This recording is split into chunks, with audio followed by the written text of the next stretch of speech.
Trois femmes d'aujourd'hui, trois Montpelliéraines, viennent de découvrir cette œuvre monumentale qui a fait de Jeanne Galzy, au début du XXe siècle, une des écrivaines les plus reconnues avec Colette.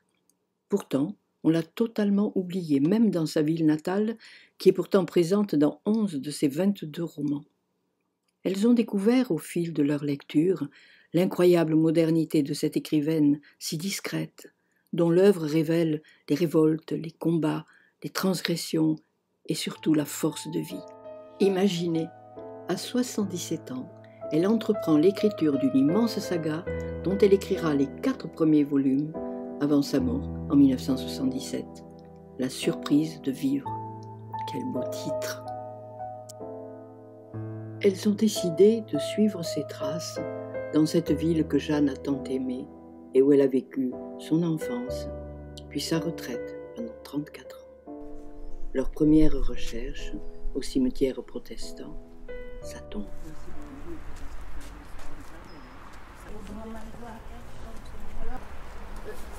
Son nom, c'est pas Galzy, non? Attends, déjà. Baraduc. Il faut chercher des tombes qui sont vieilles. Baraduc. Il a le même On voit tombeau. bien qu'il y avait des écrits, mais il n'y a plus rien. Non, parce que c'est une tombe où on voit des tombes derrière. Une tombe où on voit des tombes derrière, donc elle est en centrale. Ah, déjà, il n'y a pas de grille, alors passons.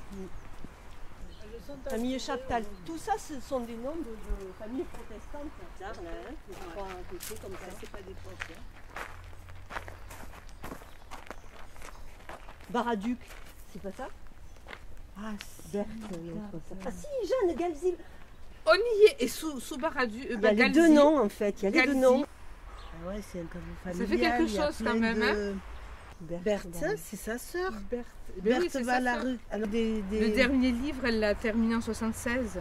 Vous imaginez, 93 ans. Ouais, c'est une drôle de tombe. Hein.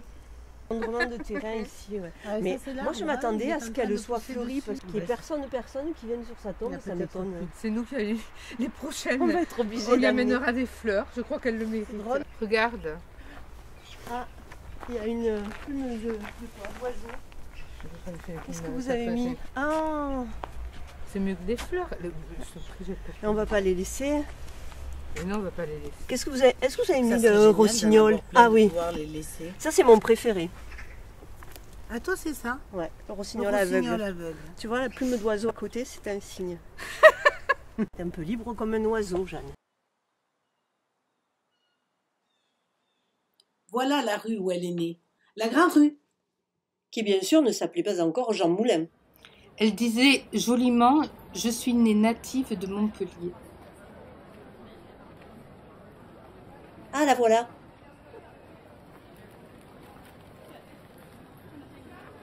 Voyons. Elle a écrit un roman qui s'appelle La Grande Rue et il n'y a même pas une plaque sur sa maison natale.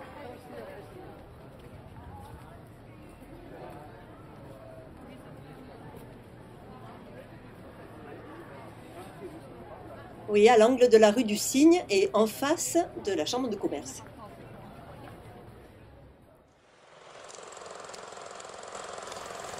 C'est à cette rue Montpelliéraine où elle naquit en 1883 que Jeanne Galzy consacra son 4e roman, La Grande Rue. À notre tour, découvrons cette rue par les yeux d'une enfant romanesque, la petite Nazou, la mère de Jeanne ou peut-être souvenir de Jeanne elle-même. La Grande Rue m'a dit « Te revoilà. Tu ne m'as donc pas oubliée maintenant que tu es une femme. Toi qui passas sur mes pavés pointus de tes pas d'enfant. » Et les maisons m'ont regardé, curieusement, de leurs fenêtres. La Grande Rue s'éveilla, comme tous les matins, d'abord du côté de la sonnerie. En bas, les boutiques pauvres étaient déjà ouvertes. Les gens de peu annonçaient qu'il était temps d'achever sa nuit. La marchande d'herbe, le raccommodeur de parapluies qui chantait ses offres en patois sonore. Les maisons pauvres s'étiraient en 2 files, puis la rue s'évasait devant la bourse, en formant avec la rue de l'Argenterie une petite place triangulaire. Parfois, un chevrier poussait son petit troupeau indocile jusque devant la bourse, tirant de son flutio rustique une mélodie campagnarde qui semblait parfumée de thym. Un bruit d'équipage ébranla la rue. Tout le quartier aristocratique de Montpellier pouvait aisément être franchi, fût-ce avec des souliers de satin. Mais il était de rigueur, lorsqu'on avait un nom, de ne jamais sortir autrement qu'en voiture. Et quand tombe la nuit, là-bas, au bout de la rue, voici qu'une petite étoile se mettait à marcher, cahotant au ras des maisons. Flic-flouc, flic-flouc. En effet, l'allumeur de réverbère tirait un peu la jambe, et sa longue perche de bois oscillait à chaque pas.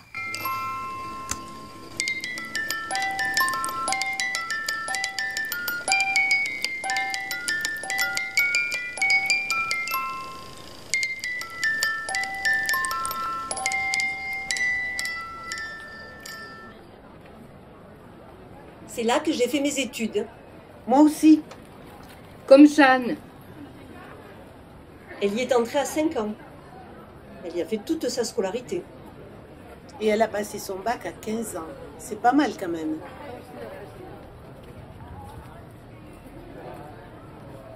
À l'époque, c'était seulement le lycée des jeunes filles.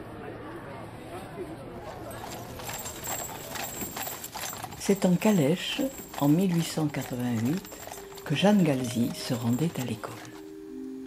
Souvenir de classe. Elle eut la chance d'entreprendre ses études dans l'un des tout premiers lycées de jeunes filles ouverts en France par la volonté du ministre Jules Ferry. Construit dans un parc proche du centre-ville, considéré comme un prototype au plan national, il ouvre ses portes à une centaine d'élèves. Jeanne qualifia modestement sa scolarité de nonchalante. Elle y rencontra une maîtresse dont elle disait « je lui dois tout » et qui devint le personnage du roman, l'initiatrice aux mains vides. Elle découvrit aussi le plaisir de jouer la comédie. Après le baccalauréat, Jeanne décida de poursuivre ses études. Grâce à l'appui d'un professeur, elle obtint le rare privilège d'être auditrice libre à la faculté des lettres de garçons de Montpellier.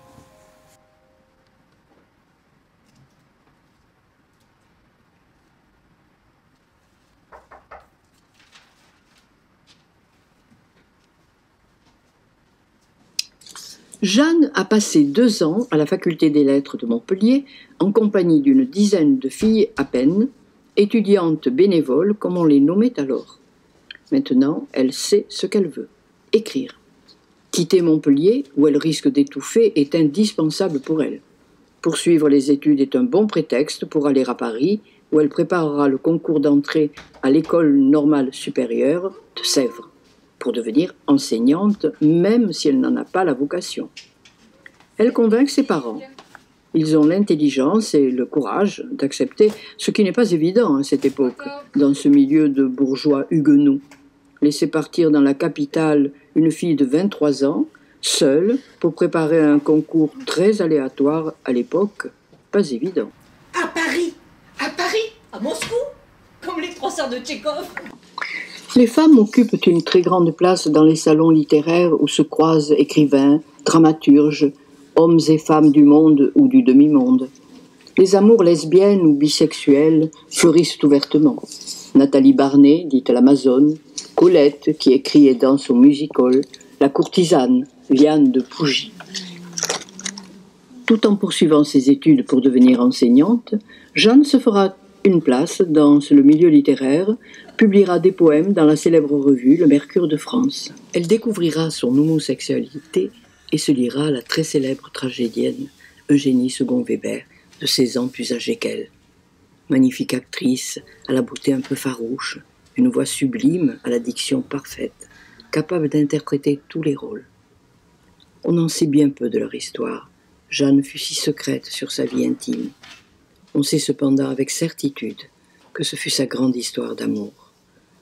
Pour imaginer leur rencontre, il va nous falloir puiser dans l'œuvre de la vieillesse, la saga de la surprise de vivre. Dans le 3e tome, La Cavalière, la jeune Amédée, sauvageonne passionnée de chevaux et des grands espaces camarguais, va découvrir Paris et l'amour avec l'actrice Elina Franz. Elle essayait de remettre les choses à leur place, comme lorsque là-bas, en Camargue, Noun, à grands coups de balai, mettait de l'ordre dans le mas. Pourquoi Elina Franz l'avait-elle aussi soudainement emportée chez elle? Elle n'avait eu que le lointain contact d'une actrice connue et d'une admiratrice. Elle ne l'avait jamais vue que dans sa loge, envahie d'enthousiastes spectateurs. Elle lui avait envoyé des fleurs, mais que devenait-elle parmi tant d'autres? Elle lui avait écrit, mais que pouvaient être ces mots maladroits? Elle essayait de s'expliquer pourquoi l'actrice avait arrêté sa voiture contre le trottoir où elle marchait. Il lui avait intimé d'un geste l'ordre de monter près d'elle. Cette course muette à travers le Paris nocturne, où une main tenait la sienne, et cet ascenseur, et la porte ouverte. Elle se redressa sur le coude et la regarda dormir. La respiration soulevait cet étroit espace qui séparait les seins. Un menton ferme s'incrustait dans le rond de l'épaule, et le visage était tourné vers l'espace de la chambre, à peine éclairé.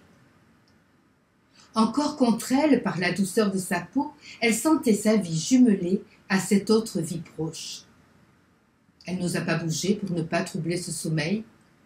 Des délices fondaient encore en elle, comme s'il suffisait de leurs jambes mêlées et du parfum sous lequel stagnait l'autre odeur plus profonde. De fines fougères s'étiraient encore en elle, vibraient, avec des battements délicieux, s'écrasaient aux hanches, s'évasaient en gaine. Elle pensa aux sirènes. Depuis son arrivée à Paris, Jeanne a tout réussi. Alors sa double vie commence. Jeanne Baraduc obtient l'agrégation de lettres, tandis que Jeanne Galzi publie son premier roman, L'Enseveli, qui reçoit un des prix de l'Académie française. L'action se situe déjà à Montpellier. Dans le premier roman de Jeanne Galzi, L'Enseveli, le personnage principal, qui lui ressemble, vient se ressourcer dans son Midi natal, abandonné pour la vie parisienne.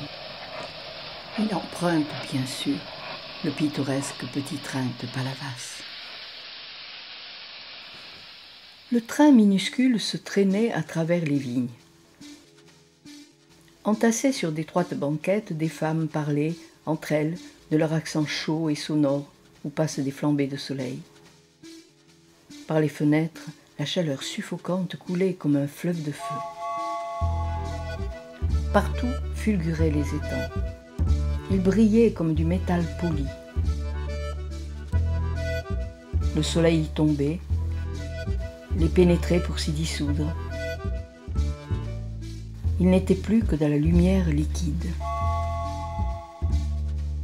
Péroles, Carnon sommeillaient dans les sables.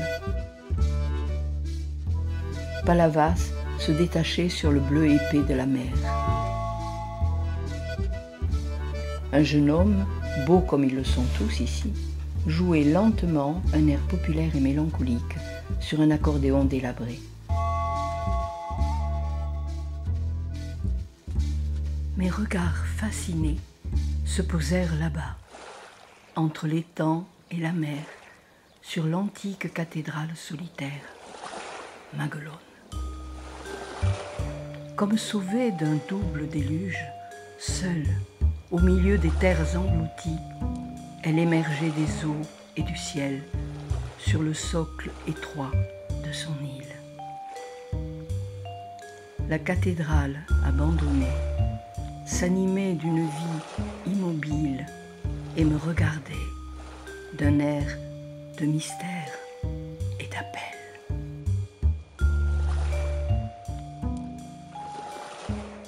Toute sa vie, elle sera partagée entre le bouillonnement culturel de Paris, qui lui est indispensable, et la nostalgie de sa ville natale, où elle revient toujours. Il y a toujours en moi cette adolescente qui, là-bas, dans une vieille maison de campagne, a pris l'ivresse blanche des nuits de lune, penchée sur les rosiers en fleurs d'une tonnelle, et emplit pour jamais son cœur de ce parfum sauvage, un peu vanillé, et à la fois amer, et de tout cet horizon imbibé d'un tremblement d'argent.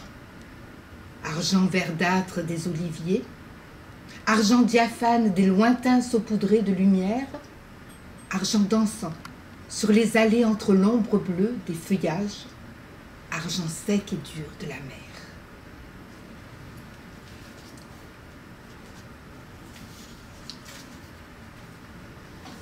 Pourquoi ne suis-je pas restée dans ce refuge que pouvait être ma maison? Il y a dans ce midi si ensoleillé qui est le mien une demeure silencieuse, un petit jardin dont les allées tournent autour des corbeilles naïves, des murs bas qui permettent de se faire un grand horizon avec toute la campagne d'alentour. J'y aurais vécu près des miens. J'aurais corrigé mes copies d'élèves à l'ombre d'une tonnelle de roses. J'aurais marqué de mes pas les places où tant de fois mes pas se sont posés. J'eusse doucement attendu la vieillesse, avec des affections calmes et sûres. J'aurais regardé selon les saisons le soleil se coucher plus à droite ou plus à gauche du même bosquet de pins. J'aurais lu et médité, comme une religieuse sans Dieu. Mais je veux vivre! Je veux vivre! Je repartirai. Loin de ce calme et de cette lumière, je remarcherai dans des rues boueuses. Je me hâterai pour arriver à l'heure exacte, moi qui ne mesure ici le temps qu'à l'ombre un peu plus courte ou un peu plus longue du pin pyramidal qui élève ses premières branches bien au-dessus de l'horizon. Je me rapprocherai, pour en souffrir peut-être, de ce qu'ici de nouveau j'oubliais, rendu à mes innocences d'enfant, purifié par ce silence, veillé par cette maison, soustraite aussi un peu au monde, anesthésiée, endormie. Tout semble promis à la jeune provinciale talentueuse. Une série de déflagrations va bousculer ce bel élan, ces belles promesses. 1914, la guerre éclate. Son père meurt. À cette épreuve douloureuse s'ajoute la faillite du commerce paternel. La voilà chef de famille, avec la charge de sa mère et de sa jeune sœur qu'elle assurera toute sa vie. La nécessité de devenir enseignante qu'elle avait jusque-là esquivée s'impose. En 1915, c'est comme enseignante que Jeanne Galzi retrouve, rue de l'Université, la faculté des lettres de garçons où elle eut le privilège d'être auditrice libre. Étrange retour de la destinée. Je remonte de mes pas de femme ces marches que j'ai gravies à peine sortie de l'adolescence. L'université méridionale s'est transformée en effet pendant la guerre en lycée de garçons. Dans cette salle où je vais être pour la première fois la femme chez les garçons, ce sont presque des enfants qui entrent brusquement. Des chuchotements, des regards qui m'examinent avec stupeur, et me voici seule avec eux, mes élèves de 4e à 2. Je devine, rien qu'à voir l'air gouailleur avec lequel les plus grands m'ont examiné, des pieds à la tête, qu'il me suffira de ne pas paraître assez semblable à eux pour exciter leur dérision. Il a fallu que la guerre de 14 envoie tous les hommes au front pour qu'une femme puisse enseigner à des garçons. Je remplace les morts, comme un peu emphatiquement le proviseur vient de le leur affirmer. Et il est une classe où cela m'est toujours très sensible. Cette 4e à 2 où une petite photographie montre l'homme jeune qui fut ici mon prédécesseur. Image commémorative qu'une mère a donnée pour qu'un peu de son fils restât où il avait besogné, enseigné, souri, souffert peut-être.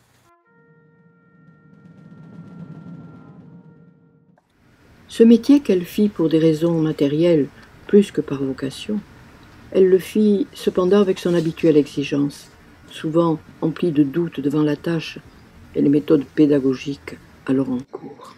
Des visages, des visages, des visages, une foule de visages. 221 répartis en 7 classes. Une foule de visages que le nombre condamne à l'anonymat, alors que la pédagogie réclamerait la connaissance individuelle? Comment les connaître assez pour leur donner, même intellectuellement, la pâture qui leur convient? L'enseignement n'est-il que la diffusion des connaissances? N'a-t-il pas besoin d'une autre pénétration? Je me souviens comme lorsque j'étais enfant, j'apprenais mieux ce que m'enseignait le professeur vers lequel m'appelait une sympathie. Une femme surtout, dont la grâce pour moi est toujours restée associée à ces images de la Renaissance qu'elle m'a fait connaître. Je les ai devant moi, mes élèves, des filles enfin, moi qui n'avais jamais enseigné qu'à des garçons. Dans les yeux interrogateurs, il n'y a de question que sur le mystère que cache mon front et mes yeux. D'instinct, elles vont à l'âme. Accueil si différent de celui qu'autrefois me firent les garçons, avec leur dédaigneuse curiosité. Ici, je ne sens que le respect. Mes élèves sont toujours là. Toujours j'enseigne, toujours leur confiance ingénue me croit dépositaire de vérité. Et je m'appuie sur leur faiblesse, et à cause d'elles, parfois, j'oublie ma propre insuffisance. Par elles, surtout, délivrée de moi, je repose mon cœur. Il est au milieu d'elles, à elles. Un sourire légué, une défiance la triste, une attention qui me suit, mais soudain chère, comme un être ami. Ce peu de leur âme où j'entre me sert de compagne. Et elle pose déjà les questions qui fâchent. Comment les élèves pourraient-ils avoir du respect pour un enseignant quand ils lui voient un salaire inférieur à celui d'un docker? En pleine guerre, en 1917, c'est avec la maladie qu'elle va devoir combattre. Dans Les Allongés, qui obtint le prix Femina en 1923, elle nous renseigne sur ce que fut sa maladie. Ce mal de Pott, tuberculose osseuse, dont on connaît mal la violence et les souffrances, car elle a disparu. Elle passa 2 ans à Palavas, puis à Berck, célèbre alors pour ses soins. Je regarde mes compagnons. Comme il faut peu d'espace pour vivre.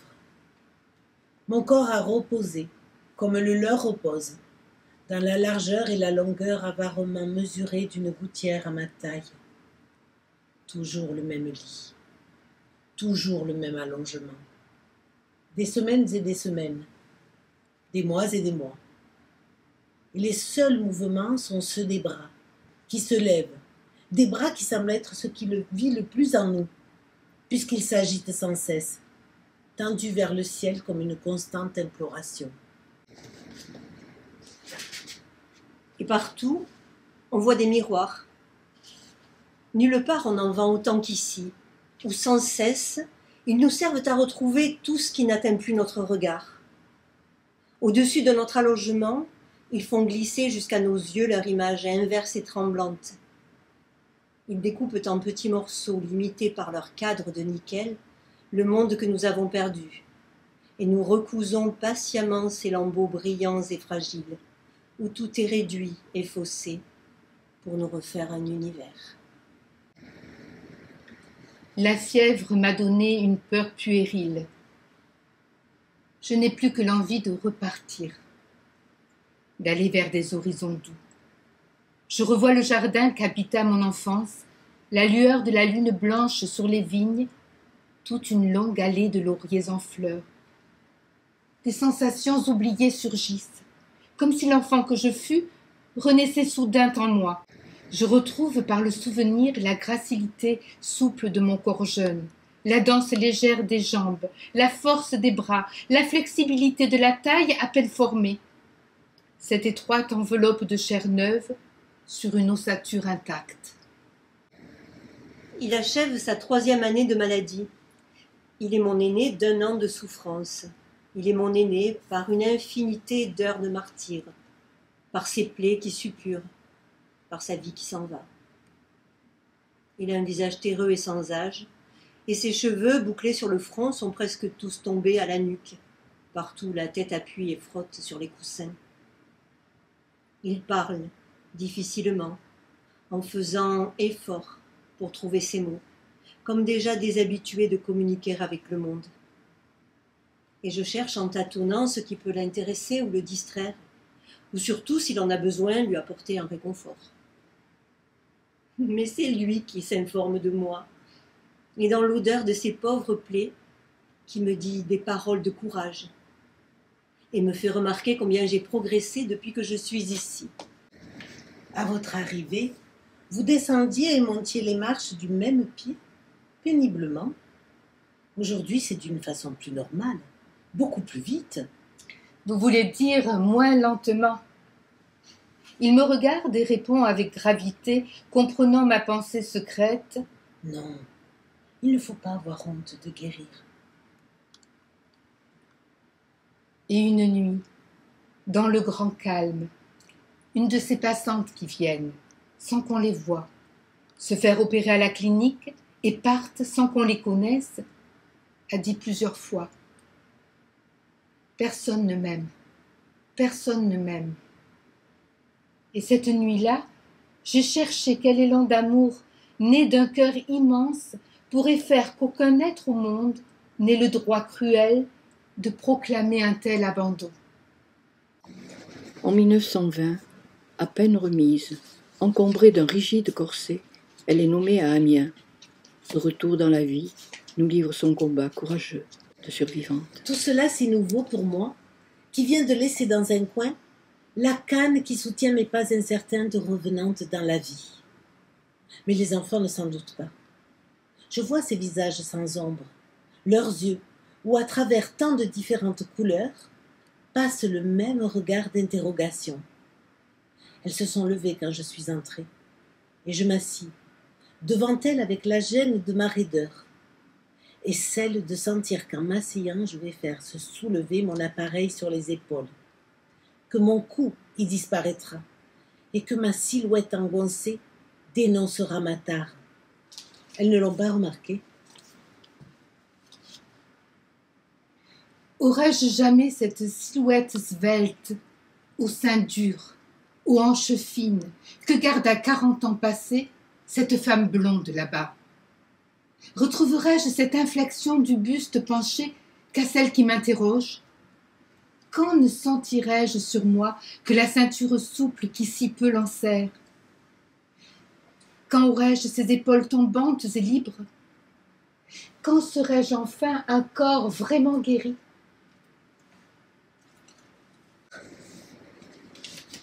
Comme vous avez changé, qui vous a vu et qui vous voit, quand je me souviens de ce que vous étiez quand je vous ai aperçu pour la première fois, vous aviez tout. Vous aviez trop tout. Je vous ai détesté toute une soirée. Il n'y avait pas un de vos gestes que je n'ai envié. Je me disais, quelle supériorité avons-nous, femmes de théâtre, si les autres peuvent être ainsi? Que nous reste-t-il? Et j'avais une rage. Mais maintenant, on ne vous reconnaîtrait plus. C'est extraordinaire. Enfin, n'est-ce pas, cela ne fait rien. Vous êtes une intellectuelle. Ce n'est pas avec votre beauté que vous gagnez votre vie. Oui, je voudrais être une femme intacte, une femme belle, une femme aimée.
Pourtant, des retrouvailles eurent lieu.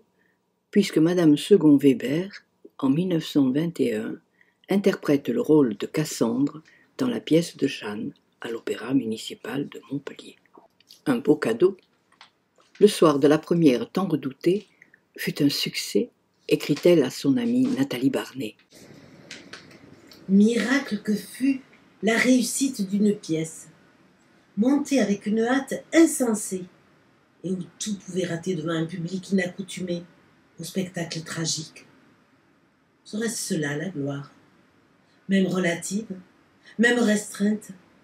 On m'a conduite à elle dans les ovations. On a été mêlés quelques brèves minutes dans les mêmes regards. J'ai baisé sa main sans songer nullement que cela se voyait. Elle a dit « 2 femmes, c'est stupide.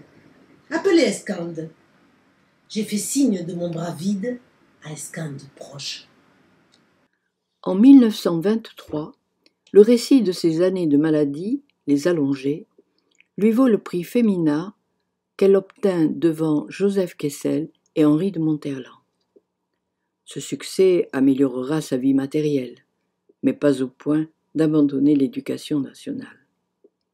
Sa carrière littéraire se poursuit avec succès. Jusqu'à sa retraite, elle mène une sorte de double vie, extrêmement laborieuse, installée dans une modeste pension qui la libère de toute tâche matérielle. Elle va connaître à nouveau la guerre et le deuil. Elle vécut les années de guerre d'abord à Paris, puis à Montpellier, lorsqu'elle fut contrainte à prendre sa retraite en 1943. Jeanne s'est très peu exprimée sur le plan politique. On sait seulement que, sans participer vraiment à la résistance, elle aida à cacher la Ligue des droits de l'homme, qu'elle hébergea peut-être des personnes en danger. Revenue vivre à Montpellier sa retraite dans la maison familiale, en 1945, elle est élue membre du jury du prix Femina, ce qui exigea d'elle une présence régulière dans la capitale. Elle continua donc cet équilibre entre ses 2 amours, Montpellier et Paris. Libérée de l'enseignement, elle se consacre totalement à sa carrière littéraire, publie une dizaine de romans, la biographie de George Sand, d'Agrippa d'Aubigné. Toujours passionnée de théâtre, elle écrit des adaptations théâtrales pour Radio Montpellier avec Madeleine Natal. Mais soudain, à presque 80 ans, à l'orée de l'extrême vieillesse, elle se met à la rédaction d'une grande saga romanesque, La surprise de vivre. Une vaste fresque sociale sur l'histoire de la bourgeoisie et son déclin dans ce sud qu'elle aime tant nous donner à voir. Ce sera l'apogée de sa carrière. Quand on suit la partie haute de la Grand Rue, on tombe sur 2 adresses remarquables. Au 11 vécut Frédéric Basile, le peintre. Au 8, Alfred Bruyas, le mécène. Ces 2 figures importantes de la peinture montpelliéraine le furent aussi par le rôle qu'ils ont joué dans l'œuvre de Jeanne Galzi.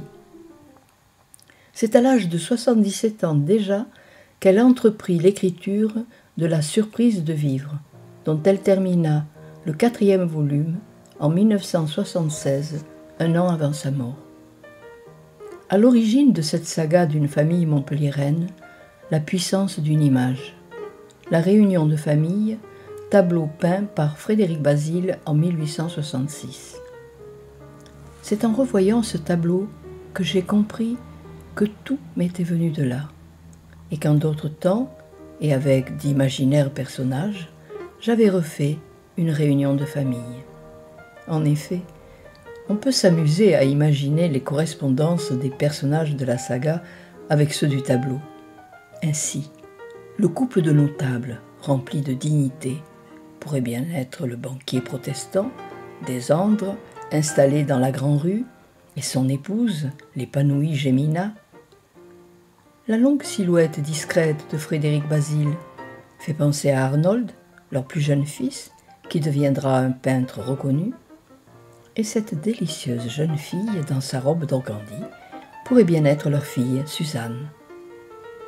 Quant à cette femme assise, un peu différente des autres avec son petit chapeau et son vêtement sombre, elle évoque irrésistiblement Noémie, la rigide vieille fille huguenote. Mais le thème central de cette saga, c'est l'exaltation de l'amour, de toutes les amours. Au centre du premier tome, la lente découverte par Eva, la jeune veuve, de son homosexualité. Était-ce cela l'amour? Était-ce à cela qu'elle avait aspiré en lisant en cachette tous ces livres romanesques où se complaisait sa mère? Même les mois ingénus des fiançailles lui paraissaient enviables depuis qu'elle avait découvert un autre homme. Depuis cette première nuit où il l'avait meurtrie, où elle avait senti sous son poids que rien ne comptait que son assouvissement, qu'il n'y avait en lui que cette chose à satisfaire, cette chose qu'elle ne nommait même pas, ayant été fille unique, élevée avec rigueur, privée des camaraderies révélatrices. Était-elle une exception? Seule à avoir ce dégoût? Ou bien cela dépendait-il de lui, de son acharnement, de sa hâte brutale? Elle se sentait sa possession, son instrument, et ce serait ainsi toute sa vie. Toute sa vie.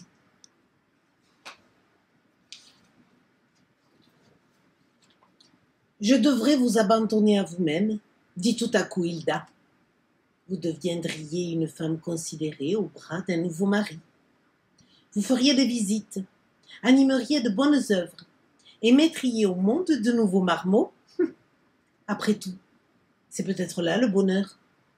Gémina Descendres en paraît satisfaite, engraissée et luisante de joie. Sur la place ovale de la Comédie, les trois grâces nues, un peu lourdes et provinciales, tâchent en vain de tourner en rond autour de la fontaine, tandis qu'à leurs pieds, les jeunes gens tressent la ronde de la coquetterie et du désir. La beauté des Montpelliéraines était célèbre, mais ce sont les entretenues qui portaient les toilettes les plus élégantes de la ville. Certains cafés de la place de la Comédie leur étaient même réservés. Mais enfin, que t'a-t-on appris? Quelles sont les femmes que tu as eues? Quelques amies de ta mère ou de tes sœurs? Toutes figées, des femmes qui gardent leur chemise et ne la laissent soulever que par stricte nécessité? Fils de bourgeois calviniste! Quel drôle d'amant que j'ai là! Demi-puceau, comme on dirait demi-vierge. Elle était contre lui, rieuse et chaude, et il sentait sur ses jambes le poids de sa cuisse. Dès la première fois, elle l'avait surpris par son tranquille manque de pudeur. Les petites employées qu'il avait eues faisaient des manières. Elle se déshabillait comme on enlève un chapeau. Et dans l'amour, il n'avait jamais connu autant d'audace. Elle se jetait sur lui. Son grand corps blond avec sa fine toison dorée lui était comme un champ de blé mûr. Et la très sage Suzanne, après une vie de frustration, finira par céder à son attirance pour un beau saisonnier espagnol. Il était grand. Ses épaules soulevaient le ciel au-dessus de la route montante. Sa main, qui s'appuyait sur elle, la sauvait de toute crainte, puisqu'il n'y avait plus au monde que ce contact. Elle sentait à peine sous ses sandales les pierres qui affleuraient sur le chemin paysan. Il menait leur double ascension, il entrait sous les oliviers, puis il passait entre les rangs de souches qui montaient plus haut que sa taille. Il la couchait dans cet abri, là. C'était la sûreté d'un univers clos.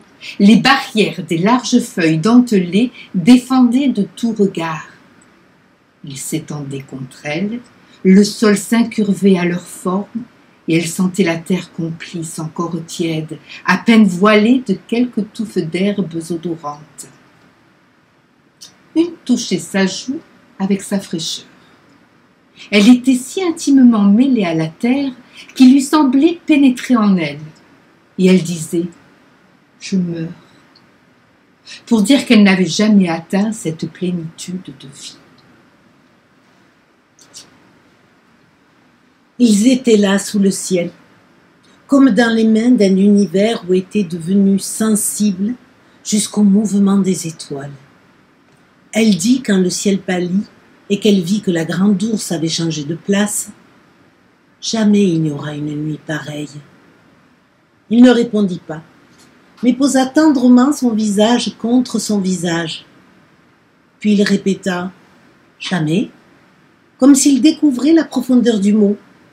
Et tout à coup, il lui parut que c'était un mot redoutable. Elle le serrait si fort qu'il lui demanda « Qu'as-tu » Et que pouvait-elle lui expliquer? C'était un enfant venu d'un pays, proche de la terre, et elle se découvrait soudain d'une autre race, faite d'expériences accumulées, de vie, pendant des siècles loin de la nature, rivée à des lois artificielles et à des jugements conventionnels. Il faut rentrer, dit-elle malgré elle. Mais c'est que déjà, elle acceptait de reprendre sa caste, ses devoirs, ses étroites lois. Elle se leva, un peu titubante. Il la saisit pour la soutenir. Autour d'eux, le stridulin des criquets emplissait la nuit.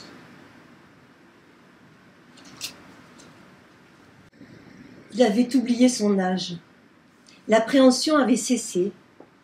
Il pouvait n'être que des mains, un regard, un amour.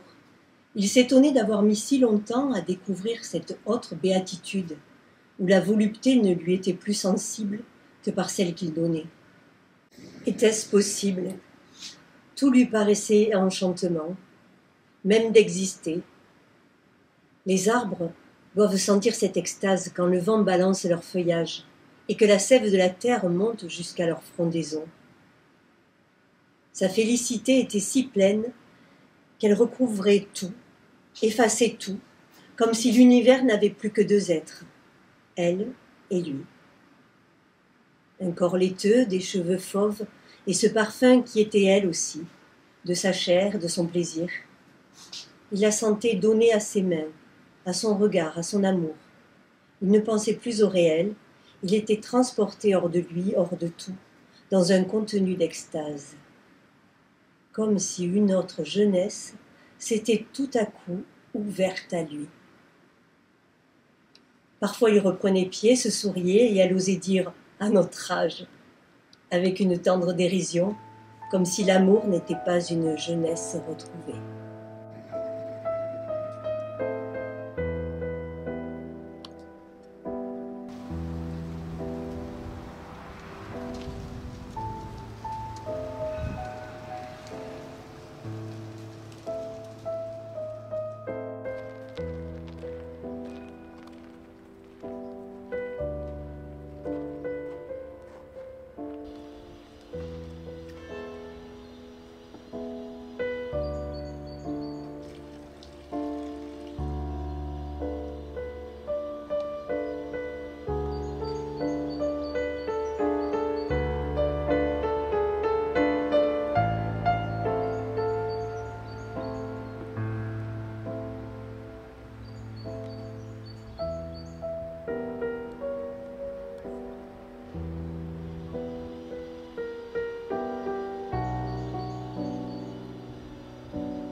J'écris pour dire que je fus, parmi l'éternité du monde, le bruit éphémère d'un pas, le battement indiscernable dans l'immense rumeur du monde, d'un souffle passant sur le sable, d'un cœur, cette aile de colombe.